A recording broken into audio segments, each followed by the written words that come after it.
Hi, and welcome to Finding Your Way Through Therapy, a proud member of the Sightcraft Network.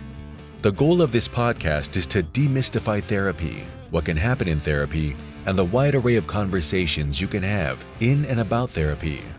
Through personal experiences, guests will talk about therapy, their experiences with it, and how psychology and therapy are present in many places in their lives, with lots of authenticity and a touch of humor. Here is your host, Steve Bisson. Mesdames et messieurs, bonjour, bonsoir. Ladies and gentlemen, good day, good night. Welcome to episode 182. If you haven't listened to episode 181 yet, please do so. It was with Daniel Gospel-Derrick. I think I got it right now. We talked about traumatic brain injury. We talked about how it affects therapy and all those great things. So I hope you enjoy that. Go back and listen to that. But on episode 182, we're going to be talking to Craig Meriwether. Craig is a certified clinical hypnotherapist, medical hypnotherapist, and neurolinguist programming specialist. He founded Arizona Integrity Hypnotherapy, helping people eliminate negative emotions and limiting beliefs that may be keeping them from reaching their full potential.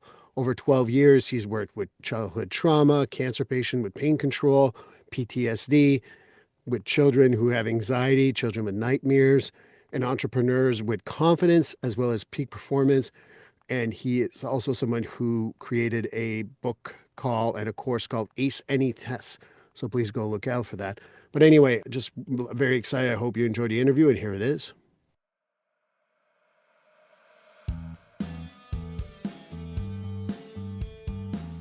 GetFree.ai. Yes, you've heard me talk about it previously in other episodes, but I'm going to talk about it again because GetFree.ai is just a great service.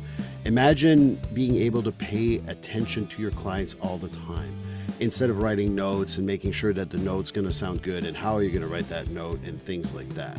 GetFree.ai liberates you from making sure that you're writing what the client is saying, because it is keeping track of what you're saying and will create after the end of every session a progress note.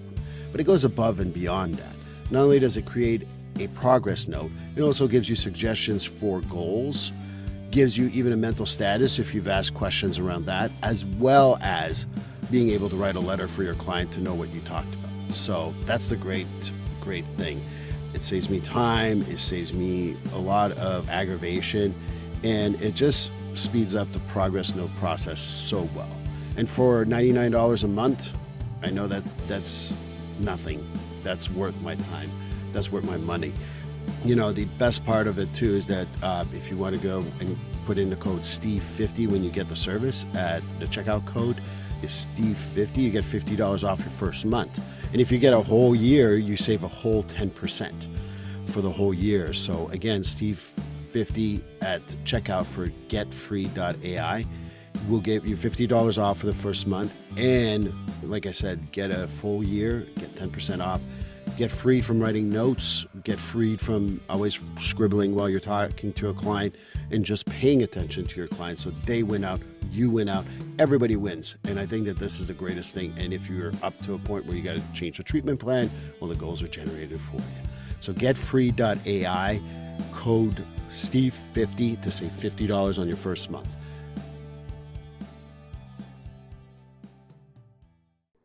Well, hi, everyone, and welcome to episode 182. You know, I'm very excited to talk about this subject. You know, like I don't know about a whole lot about hypnotherapy. I do know a little bit, but I don't know a whole lot. And I'm looking forward to hearing more from Craig Meriwether. I got your name right? I always That's perfect. make sure people get my name is always butchered, so I want to make sure. But Craig, you know, contacted me and I thought it was a great, fascinating stuff because I'm curious about the subject. I don't know a whole lot. So anyway, we're going to be talking about that. So Craig, welcome to Finding Your Way Through Therapy. Hey, thanks, Steve. I really appreciate giving the chance to talk about this, especially with your audience. Obviously, they very interested in topics of, behavior and mental health and emotional health. And so any way I can spread the word about hypnotherapy, because I know there's so many misconceptions and myths around it just because of TV and movies and Las Vegas shows and all that. So it'll be fun to have a conversation about all that and see what happens. Yeah. I think that that's what when I think about it, I've been to a couple of those shows where Yeah. the hypnotherapy where they make you do funny things. And I know that people always perceive it. The one thing I always tell people, I don't know much about it, but you can't do anything you're not willing to do No, consciously. no. And Right. it's sort of like somebody going to a dead, a Grateful Dead concert. And so, oh, I'm not going to one of those. They're going to make me dance and spin around. So, no, I'm not. You dance and spin around because you want to, or so I'm Right. not going to, a club because they're going to make me dance. No one's making you dance. No one's doing anything. You volunteer to get on the dance floor. You volunteer to go to the floor of a Grateful Dead concert and spin around. And every single person who gets up on that stage volunteers to go up there. Right. And that's what I think a lot of people get caught up in. And I understand it. They watch people maybe on a YouTube video or a comedy club or a Las Vegas show, and they see people singing like Elvis Presley and dancing like Michael Jackson and quacking like ducks and barking like dogs, pretending they're on a roller coaster, whatever the gag is. And it's funny, but you also don't want to act like the fool. It's embarrassing. It can be humiliating. But to a certain kind of person, that's fun for them. Right. you know. And every single person, again, not only did they buy a ticket to be at that show, they sat down in their seat, and when the hypnotist comes out, he or she, they come out and they say, "Hey, everybody, who wants to come up on stage and have a great time?" And a bunch of people raise their hands. Now, some people are kind of halfway raising their hands. Other people are jumping up and down and waving their hands around. Me, pick me. Who's the person going to pick? They're going to pick the Right. excited person because they're going to have a great show. And you go to those Las Vegas shows, even the kind of names you've never heard of before are still $80. And Right. so they need to have a great show. They need to entertain the people so they come back. So this person has a career as a entertainment hypnotist. And so everybody who goes up there not only volunteered to get up there, they're actually going to run them through little tests to see how able they are to get into some sort of trance-like state to get to that level of having fun. And and every single person, they'll go down the line, what's your name? Where are you from?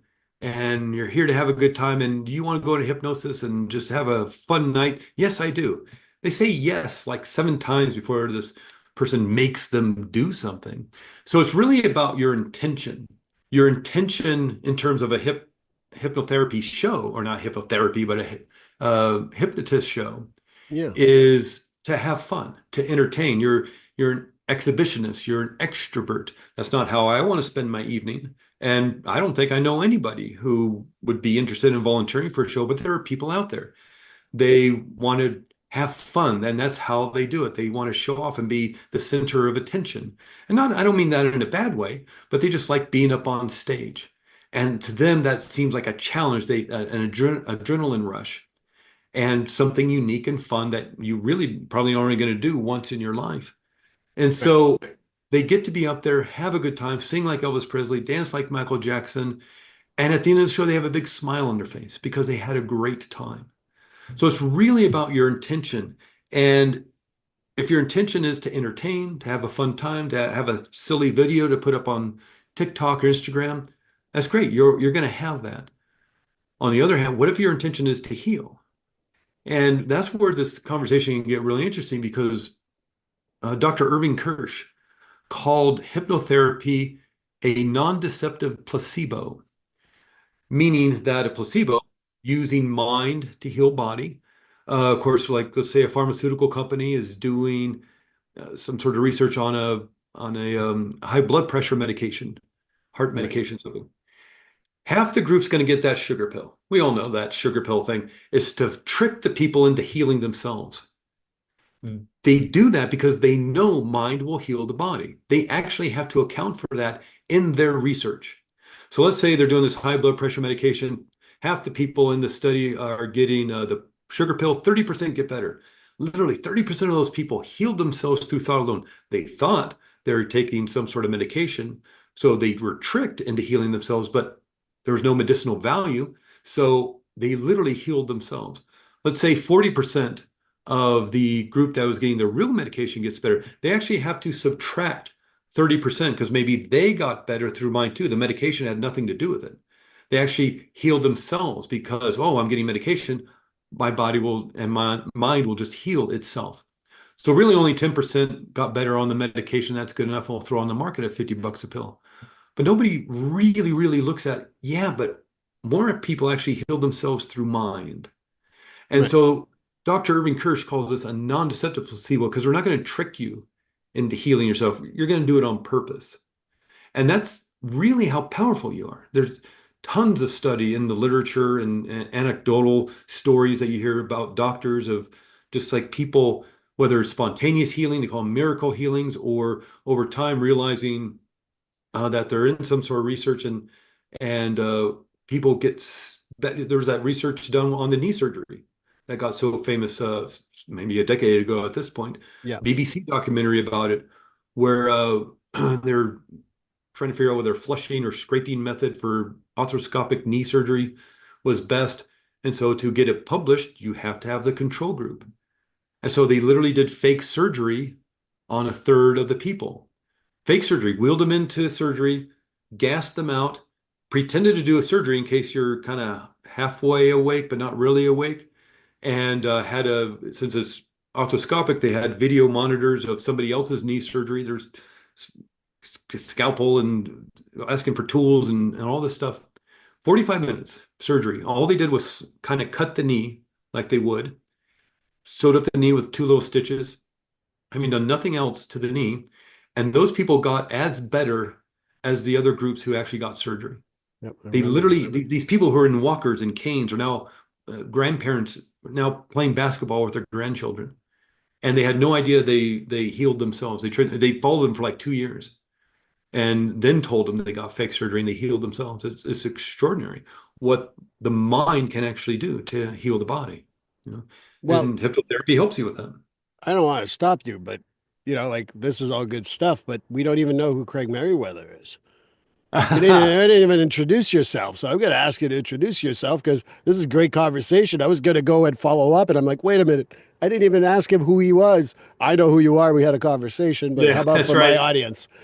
Yeah, we were having a great conversation beforehand, so I just started running right into this because to me it's one of the most exciting things to be able to tap into mind. And the reason why I kind of got into this work is I grew up with my own issues. Depression and anxiety started when I was a teenager, so this is the 1980s.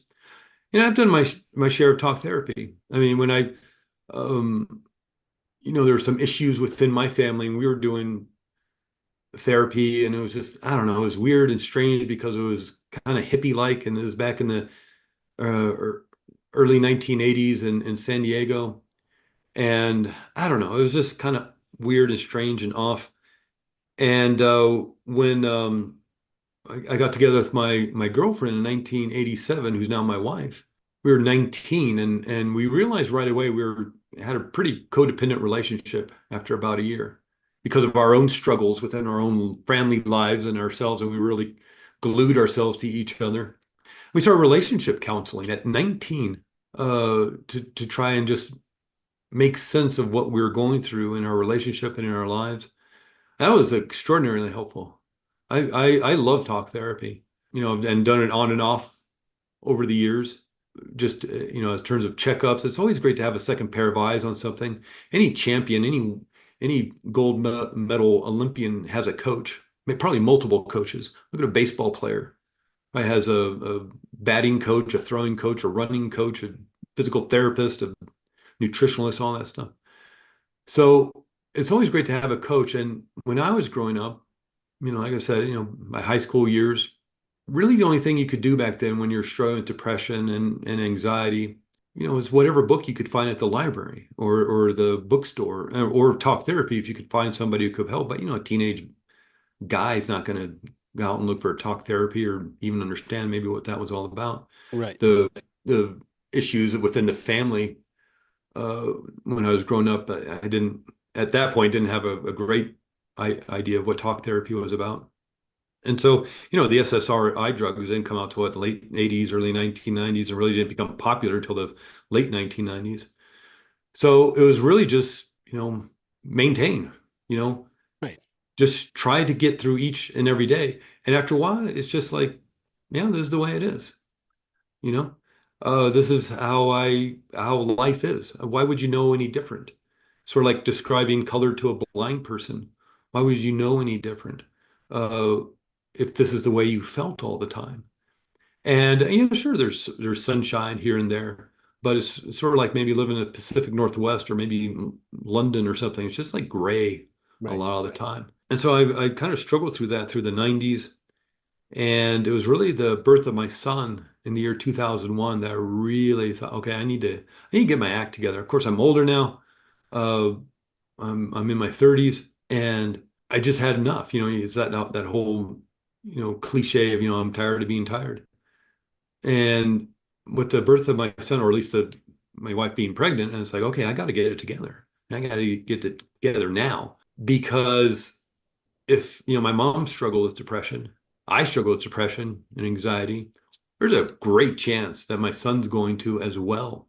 Whether it's just mirroring what's going on in the home, Right. whether it's a genetic component that gets triggered, either way, nature or nurture, there's a good chance that he's going to struggle with it as well. So what can I do to help that? Sometimes if you're not strong enough to do it for yourself, you'll do it for somebody else. Right. And so it's really a lot of trial and error, a lot of experimentation. This is 2001, so the internet's out there at that point, had been for some years. And of course, with the SSRI drugs came a lot of attention about depression. A lot of the conversations started happening about depression. It took it, if there's I know there's a lot of controversy about that kind of stuff, and that's not what this conversation is about. But if nothing else, it brought that conversation to mainstream, I guess, if you want to say that. It brought it out of the shadows, and Right. you could have a healthy discussion about it because you realized a lot of your friends were struggling with depression too and anxiety. And so there's a lot more information about it. One of the things that when I was researching just on my own self, what I can do, the strategies, the techniques, the tools, was whenever there was a book, a blog post, a radio interview, a lecture, or something, they'd always often, or at least often, have some sort of bullet points at the end or a top five list, or here's what you can do to change your life. A Tony Robbins kind of thing, or whoever it was. There's like, here's things you can do to change your life. And they'd usually all be different. But one pretty consistent was hypnotherapy. They Okay. always mentioned hypnotherapy. And so you see this word over and over again, this technique, this modality. And so I started looking into it and seeing what it was about. And it sounds fascinating. Tap into the subconscious mind, heal the coding, if you will, the computer coding that may have been installed unconsciously, maybe through traumatic event, Right. circumstance, situation in your life, and reprogram it, Were you a or heal. therapist then when you were looking into that stuff? No, no, I never specifically like did any hypnotherapy before that. Like when I was seeing other kind of talk therapy, this is more your, I guess what people would think of as a stereotypical talk therapy session. Right. So I'd never done it before. And so I specifically sought out a hypnotherapist and was living in kind of central California at that point, Santa Cruz, just south of San Francisco, and found somebody to work with. And I thought it was amazing. I thought it was absolutely amazing. And after some time of working on myself and practicing, because it's not just what you might do in a session, as you know. Right. And I don't need to tell everybody, you, Steve, and all your audience what you already know, but it's just like, it's not But just, some people do not know, so it's fine to say yeah. it. So it's not just that you go to a therapy session, whatever modality you feel is right for you and in the situation you're in, but it's what you do afterwards too. What are you practicing? You just don't get to go to a personal trainer once and then you're in shape for the rest of your life. You got to go to the gym every day or at least a couple of times a week, Right. and to keep your body in shape. And we expect that. We know that. We know you got to eat right. We know you got to drink your water. You know you got to exercise in some way, whether it's a dance class or martial arts or walking around the park or whatever it is, or going to the gym. We know that. So what about your emotional health? What about your mental health? Why wouldn't it be the same that every day you have to do something to maintain, if not strengthen and empower your mental health and emotional health as well as your physical health? Right. And so, uh, in terms of what I was doing, it it was, of course, some hypnotherapy to help with the deeper pain and the deeper wounds that I was dealing with. But along with all the other kind of techniques and strategies I was using in my life at that time, I woke up one morning and just like, that realized that heaviness had been gone for a while. It's kind of like the reverse frog in the pot situation. Right. It's just like, oh, I don't feel that heaviness anymore. I feel really good. I feel lighter. And I realized I hadn't felt that depression and that anxiety in a really long time. It's new baby, new town. We moved to Flagstaff, Arizona, new careers and just, life. And so it was a kind of an on and off, a trial and error kind of thing for a little bit. But I'd realized that I'd rewired myself. I rewired my brain. I reset my nervous system. And so since then, it's just been this kind of exploration of how else can people change. And, one thing led to another and this and that and the other thing. And all of a sudden, I had the opportunity to actually train as a hypnotherapist. And because it just always fascinated me, especially when you look at athletes, when you look at people who have been in extraordinary trauma and the kind of healing that can happen. So not only, something as extraordinary as healing as trauma, but also looking at maybe an athlete. It's really coming down to mind. We know how to create peak state Right. within the physical body. So, and since gold medals are won by a hundredth of a second, basically nowadays, it's really coming down to mind. Right. And so looking at the work they're doing in sports psychology and mental rehearsal and all these different kinds of things, it just fascinated me beyond belief. And so I had the opportunity to go to the Hypnotherapy Academy of Before we go America. down that road, Oh, sure. I mean, I'm going to reiterate the question I asked. Were you a therapist then when you started discovering hypnotherapy and all that? Or were you working in another field? Or that's kind of Oh, what the question was. I want to come back to it. yeah, yeah. I was not a therapist. Then what I had been doing was, I guess, being an advocate for changing your life. I wouldn't say Okay. I was on any sort of level of Tony Robbins or anything like that, but I had written a book. Again, long story, but real quickly, I got involved in a writing contest with Hay House back in 2010 or so, and because I joined a mastermind group with some other friends in Flagstaff, and we wanted to change the world. It's like how can we do that and support each other and encourage each other and watch out for each other. And I mentioned, yeah, there's this book contest. You two should like join this thing and write a book or something. They're like, I don't want to write a book. Why don't you write a book? I was like, well, okay, I guess you keep talking about want read out about depression. You have all these tools and techniques, and so I wrote a Such a guy conversation, too. No, you do it. No, you do it. and it's kind of thing. Yeah, the other two took a step back, and I was standing in front. So I guess I'm doing it. And so, yeah, I wrote this book. It was one of those things where you had to submit a chapter every month and start off with 200 people, and then it's down to 100 people, and then it's down to 50 people, and then it's down to 10 people, and all that kind of thing. And so I made it to like the top five or something like that. And while I didn't win the publishing contract, I did get my book out there, Depression 180, and I was able to kind of start a little bit of a relationship with Hay House and got into this book called Pearls of Wisdom. But and then it was right after that I was like, oh, I can go to the Hypnotherapy Academy. And so that's how that happened. And Louise Hay, who is the Hay House person, Mhm. just want to mention that because I think they still to this day do that contest. Yeah, yeah. Yeah, when 2010, I guess it was a subsidiary called Hierophant. I don't know if that's still out there, but it was basically Hay House. But Yeah, yeah, you still do. It was actually really fun.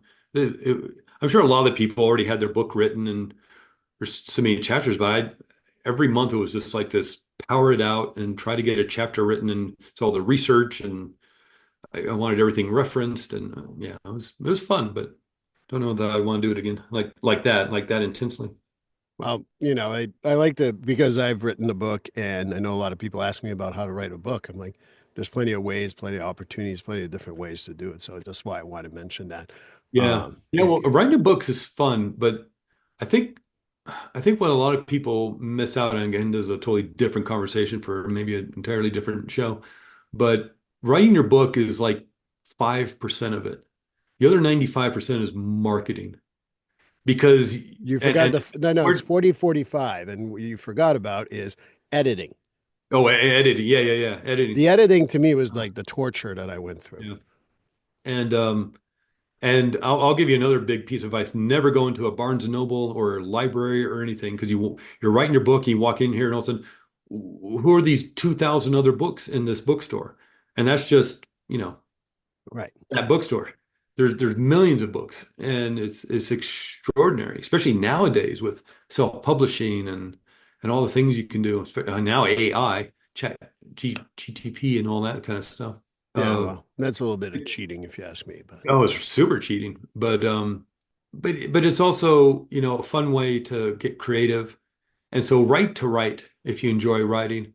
Uh, you know, there's maybe three or four authors: Stephen King, J.K. Rowling, Anne Rice, who maybe make serious money. I think a best-selling book is something like 25,000 copies. If you sell 50,000, you'll get a second book written. 100,000, and you are a superstar. So when you see these, Stephen King novels going for 1 million copies a week, that's rare. That's 0.0001%. Usually, you're selling a couple thousand copies, if that, and that's only if you have your own tribe and your yeah. own community that to send the word out to. I love Brene Brown, and she wrote a few books, but she'll say it herself, it's not the books that are making me rich, is those appearances afterwards. Oh yeah, But let's get back to a little bit of hypnotherapy because I think that's a fascinating subject. You know, one of the things that I wondered about is with hypnotherapy, especially with people with nervousness, anxiousness, stuff like that. Is this something that you recommend to those individuals? Do you think that could be helpful yeah, for that? Or do you think that it's like, no, go do CBT or whatever the alphabet soup of the week is? yeah. Um, I would say if you can find a, trusted practitioner in your area, or nowadays, I'd say probably 85% of the sessions I do are over Zoom nowadays because it's really great because people feel relaxed and comfortable in their homes. They feel safe in their homes, so it works really, really well. But at the very, very least, you're going to learn how to take back control of your nervous system and learn how to turn off that anxiety and stress. If it's related to something, certainly there can be some healing there. Even if it's hard to work with people if they're schizophrenic or bipolar 2 or something like that. You really need somebody who kind of has control of their faculties. But even with bipolar 2 and schizophrenia, you can at least teach them how to relax. Right. Their reset their nervous systems, turn off the sympathetic nervous system, the stress response. And that alone is extraordinarily helpful. In terms of using hypnotherapy, the the issue I find with a lot of those other things, whether it's a prescribed medication, something you can find over the counter, are you not just masking the situation? And that's great for triage. If the two options are ending life or taking an antidepressant or anti-anxiety medication, take the medication. My God, Right. take the medication, level yourself out to a point where, okay, now I feel I'm able to work on myself. There's so much possibilities because even if you've gone through a traumatic experience in your life, let's say some early childhood trauma, that's quite extraordinary, some sort of abuse. No, it wasn't fair and it shouldn't have happened to you and it wasn't your fault. But you are responsible for the coding in your subconscious mind, if you will. You are allowed to do something about that. And so it really is, again, it wasn't your fault, but it is your responsibility. I'm sure a lot of you have Yes. heard that before. And what hypnotherapy allows you to do is by bypassing that conscious level of mind. Again, this isn't talk therapy. That's a totally different, wonderful modality that maybe you should probably be using at the same time, even. But by bypassing that conscious level of mind, closing your eyes, relaxing a little bit, you can access that subconscious level of mind. And sometimes it might just be as easy to ask, even if you're not sure where the anxiety is coming from, what the anger is all about, where the Right. sadness or despair is coming from. You know where it's coming from, at least within the unconscious mind behind that curtain. Because while it may be consistent and constant, it's not all the time, I'm guessing. There are times when there is some light, there is some joy. even if it's just watching a Seinfeld rerun or something. There's part of your day just having lunch with a friend at work, even though the rest of the workday sucks. There's a part of your day, or getting off work, or Friday afternoon, or whatever. There's a part of your day, part of your week where you're maybe not hurting. And so you know it doesn't happen all the time. There's only certain triggers within your environment. Maybe there's a lot of triggers, but there's only a certain amount of triggers. You may not know what they are, but your subconscious mind does. That's why you keep getting triggered. And these warning signals coming up, the anxiety, the anger, trying to warn you that there's danger, not unlike maybe a fire alarm in a building. Right. If someone pulls that fire alarm, sirens go off, the lights go off, warning everybody that there's danger, you need to get to safety. We also have a warning system. That feeling state of anxiety is the brain dumping all those chemicals into your bloodstream to change the feeling state in your body to warn you that there's danger. Problem is, if you just get complacent about it, and it just feels like you're wearing a heavy, uncomfortable coat, and you just get used to it. But you don't have to get used to, you don't have to wear that coat. Or You can take, oversensitive to that anxiety or whatever's around you is also the opposite, but also as troublesome. yeah, yeah. And so you're allowed to change the coding in your subconscious mind. You're allowed. Technically, and this isn't to blame the victim, this isn't to say it was your fault, it doesn't say, not to say it was fair or anything like that. But technically, you're the one who put it in there, even as a child, unconsciously through a traumatic event, extraordinarily traumatic event, that coding of being hurt, of being wounded, was placed in there by you, and for right reasons. Right. And it was to keep you safe. And maybe the best thing as a child you could have done is keep yourself small and keep yourself hidden, because that was the best thing to do to keep you safe. But Right. not as an adult. That's not going to work anymore. But if that coding's still in there, why would anything change? You're allowed to change it. You're the one who put that in there. And when you realize if you're the one who put that in there, it becomes very empowering, because, well, then you can change it. You don't have to ask permission. You don't have to have somebody else tell you what your problem is and then tell you how to fix it. If you're the one who put it in there as a child, unconsciously, what can you do as an adult fully awake? Right. It becomes really empowering, very, very strong statement to say, yeah, I can heal. You're allowed. You have the right, you have the power, you have the ability to do it. I think a lot of people get stuck. A lot of people kind of spin their wheels because they don't know what the problem is. Not in your conscious mind, but your Right. subconscious knows exactly what it is. Well, I go back to a couple of things. I just want to complete a little bit of what you're saying, if you don't mind. For me, I tell people like, well, if you get beaten every day by mom, dad, brother, sister, doesn't really matter, but you think that's normal for everyone else, and your mind will take it as this is normal. And when you go outside of that, when you're 20, 21, 25, 30, whatever, like, wait a minute, that's not normal? No. Oh, I can rewire my brain. Or you're talking about hypnotherapy, obviously. I like to talk about also neuroplasticity as another way to do Oh, so. yeah, But yeah, I think that I think I wanted to put that in because I think people don't understand that if you get used to be beaten every day, for you that's normal because you're not going to go tell your friends, hey, did you get beaten yesterday? No, you just assume it's normal. And when you have those reaction as an adult, someone has a loud noise, someone raises their voice or what have you, these are all unconscious things that make you react. But with hypnotherapy, among other things, I think that that's what you can change, right? yeah, yeah.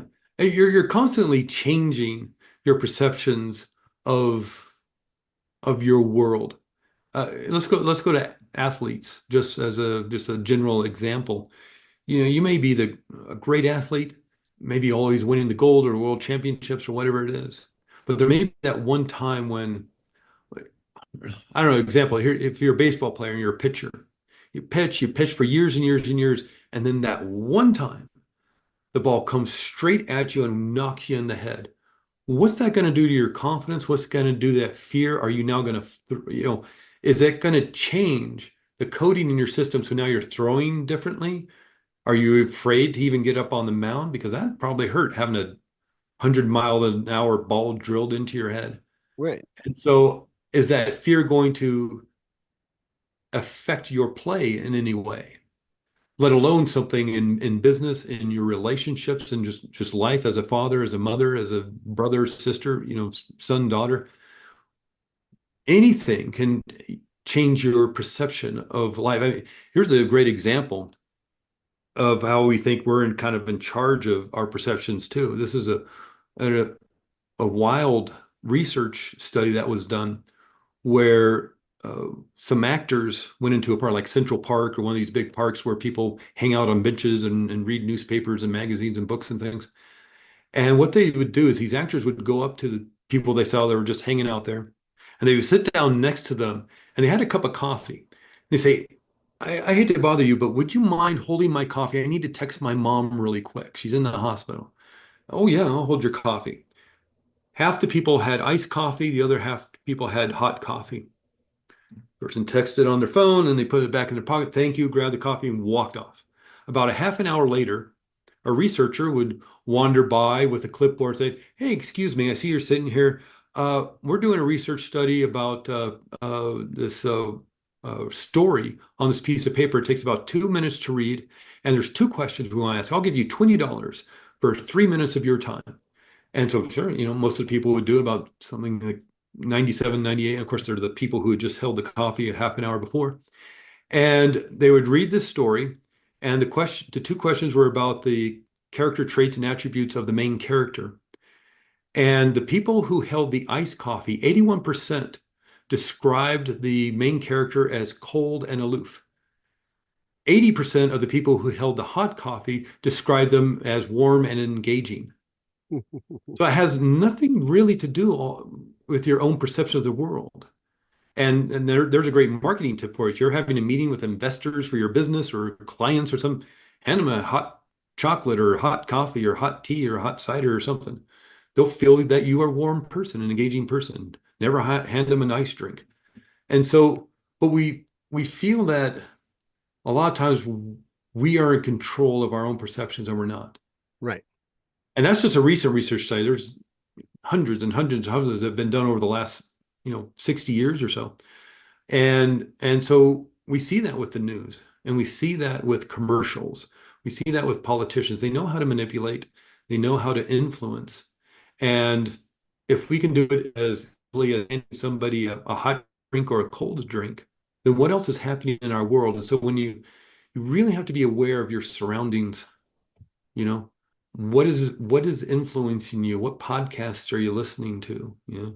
What music are you listening to? What news are you listening to?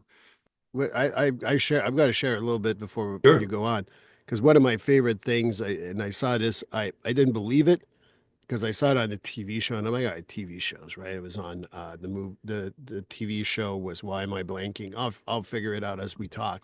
But he talked to it was a lawyer who said, you know, we're well read, and we've observed that some people sometimes struggle with the color red, and they kept on using red on different points one day in court. And Hmm. then the next day, they said, you know, do we receive subconscious messages? The answer is yes. Because yesterday I said red 5 times, 6 times, can't remember the number. He says, Hmm. and look at all of you. What color are you all wearing in some way? And everyone was Oh, wearing whoa. red.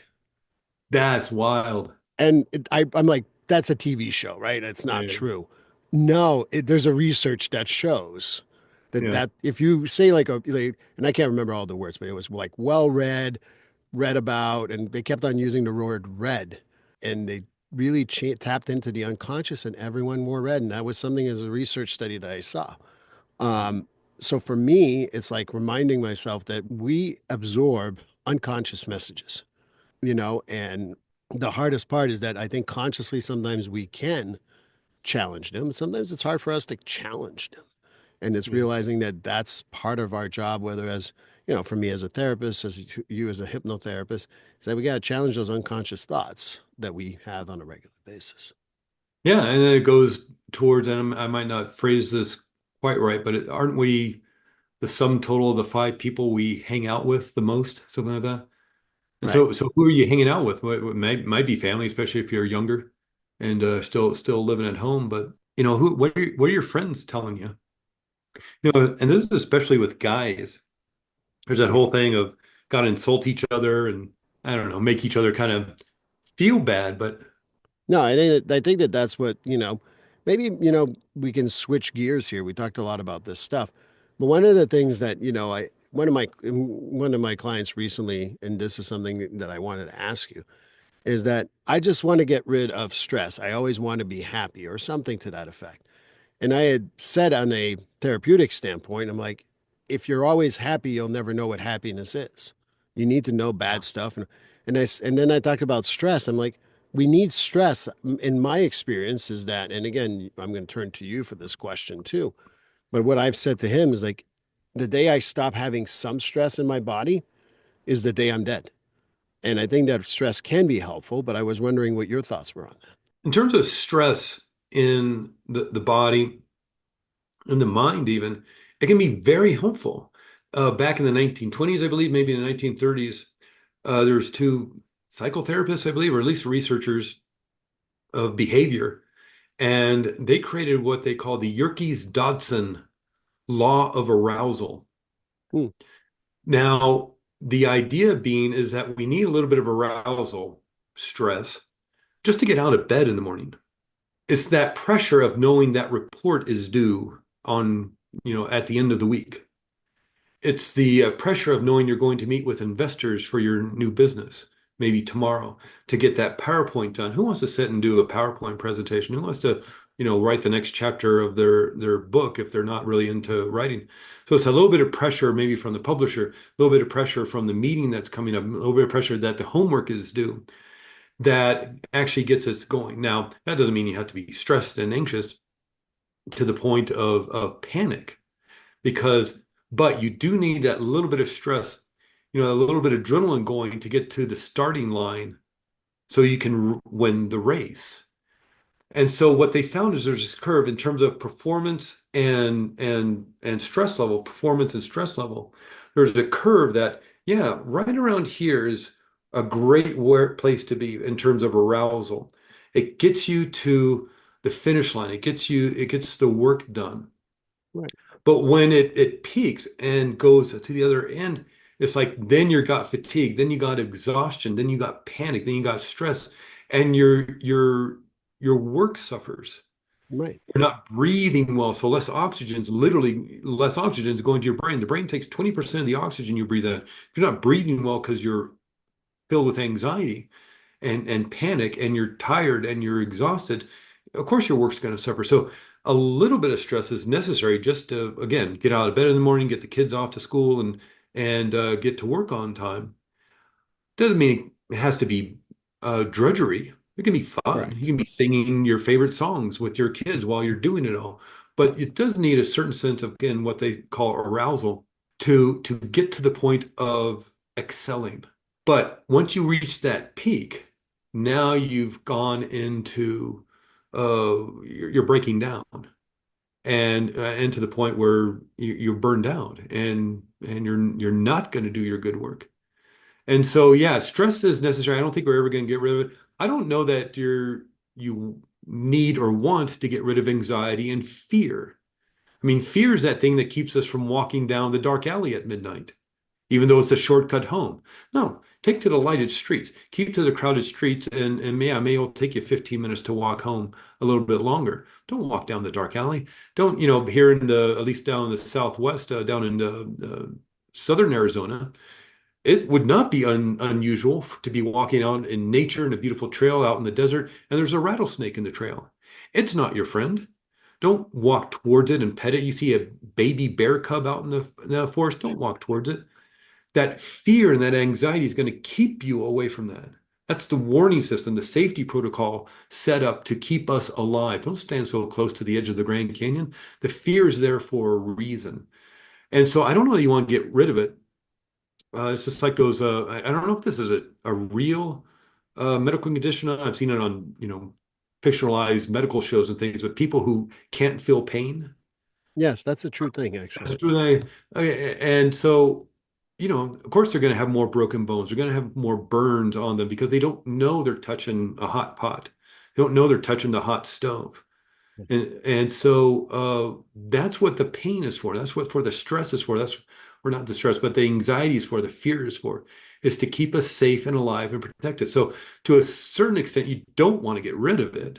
But on the other hand, you need to make it work for you. You need to be in control of it, not the other way around. And when you're feeling that anxiety and the stress, that's a good time to sit and think, okay, what is in my environment that is causing the anxiety, the panic, the fear? And don't wait till it's a level 10. Catch this stuff when it's a 2, 3, right? Right in that level of this is manageable.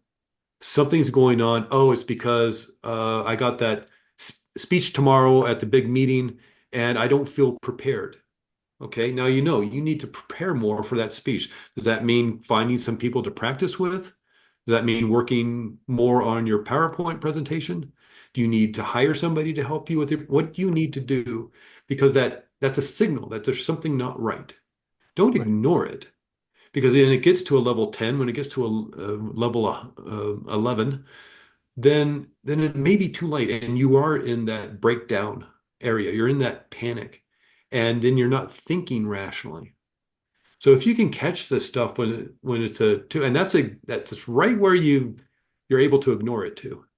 Right. It's like, it's a 2 and I got to get the kids from school but if you can catch that stuff early on, it's a great learning tool. A I lot of agree. people, the whole, the big one of the big fears that people have is fear of public speaking. And so, The most common one, isn't it? yeah, yeah, it's even something ridiculous more than death or something. Yeah. And so, if that's still a thing, and so the fear of public speaking, a big part of that is just you're not practiced enough to feel comfortable. Right. Listen to Tony Robbins talk about his early days. He was really nervous and he was not very good. Listen to any public speaker. They all started off at Toastmasters or doing poorly at the big meeting and things, and they practiced and they practiced and they practiced and they practiced. Listen to any actor. No, I was terrible when I started. Any dancer, any musician. I think Jimmy Page or Eddie Van Halen or whoever the great guitar players are. You think they were awesome when they took their first guitar lesson? No, Go they listen to episode 1 of Finding Your Way Through Therapy. You'll see I've evolved. yeah, yeah. And so in terms of public speaking, not only can, of course, you can use hypnotherapy to help with the confidence, to allay some of those fears, some of that anxiety and that panic, especially if, let's say, back in the 6th grade, you went up to do your history report in front of class and it didn't go very well because your model fell apart and you stammered and you talked, you forgot what you're supposed to say and all the kids laughed and yeah, that's embarrassing. It's humiliating. And maybe they started mocking you by stuttering blah, blah, blah, blah, for the Right. next couple of weeks because kids are mean. And so you've associated now that being in front of people is dangerous. So yeah, 20, 25 years later, 30 years later, you got to get up and do the presentation at the big meeting in front of the investors. And so yeah, you're going to be scared and nervous because your mind's screaming at you, yeah, that's a dangerous situation. 30 years ago in the 6th grade, everybody laughed at you. So you don't want to do that again. Your mind is Right. for you. Your subconscious, your conscious mind, your mind is for you. It may not seem like that sometimes, but is 100% on your side. It's just trying to protect you. It's trying to keep you safe. It's for your survival. And your survival is this filing cabinet of all the hurt and pain you've been through, the humiliation, the embarrassment, the shame, the guilt. It's all in that filing cabinet. If you're filtering your life, all the things you see, smell, taste, touch, hear through your day, you're filtering it through that. If anything registers one of those files, you'll get the warning signals. Right. They'll turn on and they'll come in the form of anxiety or anger or fear. And the big thing again with public speaking is like, okay, that happened. That's something that can be dealt with hypnotherapy. But the kind of part 2 of that is now you need to practice being a public speaker if that's going to be your thing. Right. Do you need to go to Toastmasters? You need to create your own group. Do you need to get your friends together so you can practice 3, 4, 5 times before the meeting? You Right. know, just don't write it the night before and hope it's going to go well. You know. Well, while we were talking, I actually looked it up. It's called congenial insensitivity to pain. And I can't even pronounce the last word, but Yeah. it's how rare is it? 1 out of 125 million people. Whoa, So that's it is a real thing. It is, however, extremely rare. I mean, yeah. if in the Is it a US, there's genetic probably thing or is it? Is it a brain thing? It's a disorder of the genetics and Whoa. usually associated, unfortunately, with people with developmental disabilities. Wow. That is Anyway, crazy. just wanted to show that because, I'm looking at the time. We already did almost an hour. I know we're We're talking just about, we'll do yapping about away. 45 minutes or half an hour. I love It's, this. yeah, it's fun No, talking with no, you, no. Steve. It's great to talk to people who are very interesting, and I like to have the dialogues around that. But what I'd like you to do is to maybe tell people how maybe to reach you if you got anything that Oh, you sure. want. Yeah. Yeah. Well, the name of my practice is Arizona Integrative Hypnotherapy, though, like I said, nowadays I work with people around the country and get, technically around the world with Zoom connections and all that. It's very safe. It's very wonderful way of doing it because you don't have to drive across town on a Friday afternoon to get to your appointment. Works very well for us. What the research says, that's interesting, a lot of sociological research about Zoom one-on-one sessions, whether it's talk therapy or hypnotherapy or doctor's appointment, is Zoom sessions work as well as in person. And some studies even show it works better than because of that idea that you're relaxed, you're comfortable, you feel safe in your homes. But I know that was a mouthful with Arizona Integrative Hypnotherapy, but I live in Flagstaff, Arizona. So if you just search on Google Flagstaff Hypnosis, you'll see me pop up. Another real easy way is I have a test anxiety course, ACE Any Test, AAT, ACE Any Test. So if you just go to aceanytest.com, you can email me from there as well. Well, And really just to get on the phone and talk with people, you know. I'm going to put the link in the show notes so people can reach you. And yeah, for the record, I joke around with it's no longer a joke, but I have been doing Zoom or online counseling for about 9 years now. And I tell people I did it before the kids thought it was cool. So I know it works. It doesn't work for everyone. I get that too, but it does definitely work. No, I get it. I get it. I understand wanting to do it in person. I enjoy doing it in person. I like that face to face, but it's like I had the opportunity. This is no joke. I worked with a professional basketball player the other day from Iceland. Yeah, cool. This is like, this is extraordinary, or Vienna, or I literally worked with somebody in Bulgaria at the American University there. And it's just like, it's just extraordinary. You get the time zone right. Man, it's amazing. Or people from Flagstaff, they move to wherever, Austin or Miami or New York or wherever, and it's like, man, let's keep working. The portability is there, but Yeah. I really appreciate your time, and I look forward to Yeah. talking to you again, hopefully. Yeah, you too, Steve. I really appreciated it. Thank you. Well, that completes episode 182. I really appreciate you, Craig. Thank you so much for coming on Finding Your Way Through Therapy. Episode 183 will be a review of the year. I don't always get a chance to do it, but this year we're going to do it. There's a lot of stuff. It's also a lot of stuff that I've been thinking about, and I think I'm going to start talking about a few changes I want to make. I think I've dropped in, some hints here and there, but I hope you come back and listen to that episode.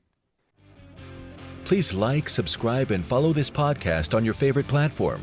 A glowing review is always helpful. And as a reminder, this podcast is for informational, educational, and entertainment purposes only. If you're struggling with a mental health or substance abuse issue, please reach out to a professional counselor for consultation.